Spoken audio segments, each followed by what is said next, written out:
Sup nerds, I'm Tom. Let's talk about the anniversary edition for Cutthroat Caverns.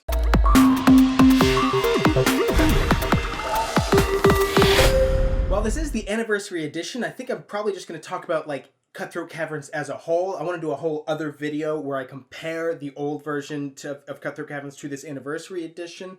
If you can get your hands on either, I mean, they're both great, but this one's pretty dope. The game is a very, very take that sort of game. So you're all like dungeon crawlers, you're explorers, adventurers, whatever you call it, and you're fighting all of these different monsters that are called encounters, right? And you're playing cards from your hand to deal damage to the monster. But it's only whoever does the final damage, whoever actually does the killing blow, gets the points for it. So everybody, and turn order is actually randomized, right? So you randomly deal out these cards to say turn order. Everybody puts a card face down in front of them that has a certain attack. They go from like 5 to like 100 or something like that. I think maybe 100 is the max when you flip a 50 up to... No, I think there might be an actual 100 and you can flip it up to a 200. But anyways, you set these cards, you do a set attack card, and then in turn order, you flip over and you add it to the stack. But there's tons of action cards and timing things that lets you manipulate what other players are doing. No, I'm halving that attack, or I'm doubling this attack, or I'm blocking your attack completely, or I'm swapping your set attack card with somebody else. So that's the real take that aspect. And it's really like the sauce of the game. You know, if you didn't play with the action cards, the game would be pretty boring and basically just, you know, playing the hand you're dealt. Well, I got dealt the really... Like, just because you get dealt the highest card in the game doesn't necessarily mean you're going to win that encounter. And winning that encounter doesn't necessarily mean you're going to win the game, because the main game goes where you play like 9 encounters. And in this version of the rulebook, they added some modifiers to shorten the game. And to be honest, I actually prefer a lot of times playing shorter games because it can't become the same thing over and over and over again. I mean, playing up to 9 encounters is good because then you're not, you know, when you get screwed over and edged out on one encounter, it's not as big of a deal. You know, when there's only 4 encounters, that's 25% of the points. When there's 9 encounters, you feel like, okay, well, this one sucked for me, but I can play more. So everybody has their own character and their own health points on there. The monster will be attacking each player, but every monster attacks differently. A lot of them attack in turn order, right? Like initiative order. But the initiative gets redealt before the monster attacks, so you never really know exactly who's going to get attacked when. Some monsters don't attack in initiative order, they just deal damage to everybody, or they... Tons of different things. There's a huge stack of encounters, right? And they also have in here finisher monsters, which you should have as the last monster. And there's one monster, the Ripper, that is recommended to be the very first monster that everybody fights because it's pretty straightforward. He's a little bit easier. Some monsters come out in the form of tokens like Wolf and Boogans. There's even a coin in here, because I think it's the Medusa type monster, has a heads or tails of whether they're going to... It just went off the table. It has like a heads or tails of whether or not they're going to continue attacking.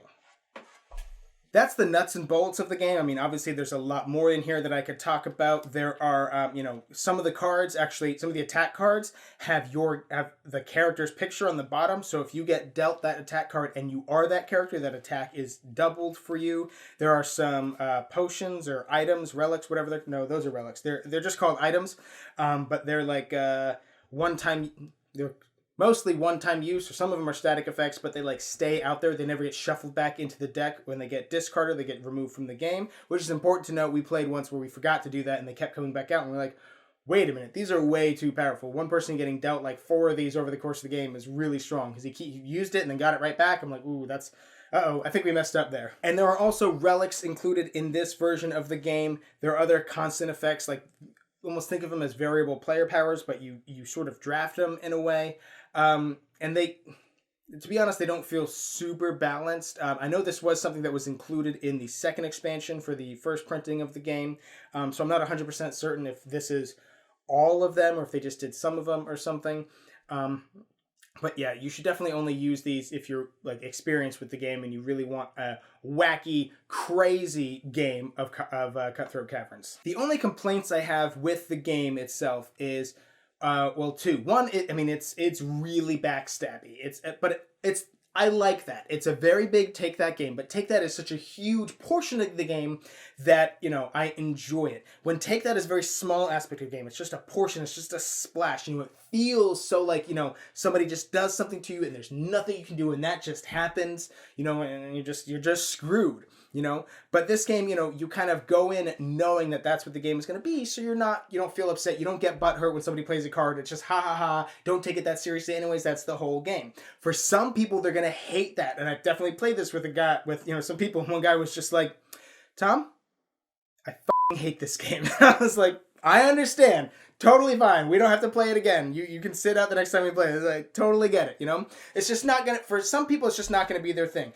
A lot of people liken it to Munchkin, and while I agree, I definitely think this is better than Munchkin. This is Munchkin Lee in that it is has a very big Take That aspect, but Munchkin is a lot more random. You could just get a couple good items in Munchkin, and when you and another player, you have to actually kill a monster to get treasure, right? I'm trying to remember Munchkin, it's been forever.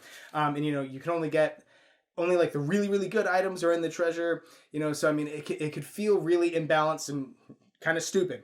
This Cutthroat Caverns is what Munchkin should have been. In fact, if you have Munchkin, I almost recommend throwing it out and get Cutthroat Caverns instead. Now, the only other complaint is that there are a lot of timing issues. Like sometimes we'll have to read the encounter card, the monster card, a couple of times and try and make sure we understand exactly how everything works. There's a lot of different steps. Like when you open up the rulebook, there's, like 30 steps or something, and it breaks down the turns a whole lot. So like it's ultimately good, but it brings a lot of timing questions in there. A lot of these event cards and stuff, and a lot of the attack cards even have different things, different ways that they work. I think they're called events, action cards that you play on other players. You're trying to think of the best time to play it, and when two people want to play them at the same time, they are, I think you have to go in initiative order at that point.